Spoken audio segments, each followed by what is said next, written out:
Bangunan dia pun tengok dia baik pulih semula, dengan color tu pun comel nampak, dengan lepas tu dengan perubahan bangunan-bangunan tu dengan bumbung-bumbung dah dia baik pulih apa semua.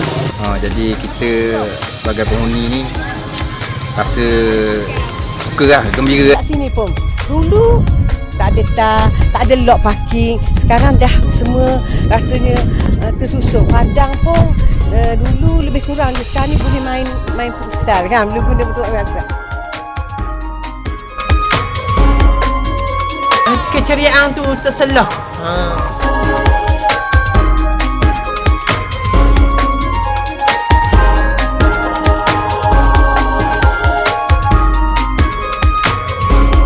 Dari segi keselamatan pun kita rasa learning lagi terjamin lah keselamatan, sebab dia pasang lampu-lampu apa-apa kan, lampu-lampu spotlight apa-apa. Kita rasa lebih bagus, rasanya lebih aman dengan ada lampu-lampu ni.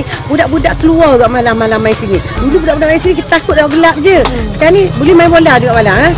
Mana penghuni sini ni merasa kemudahan tu dah ada dah belah, ke taman pun ada sini. Jadi kita pun rasa bersyukurlah dengan kerajaan negeri Terengganu.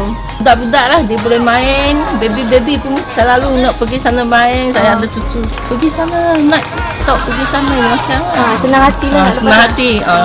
Budak-budak saya tengok pun semua lah senang hati lah, hari-hari main ni, jalan lah semua main pun. Emboss bagus. Emboss bagus. Bagus. Bagus.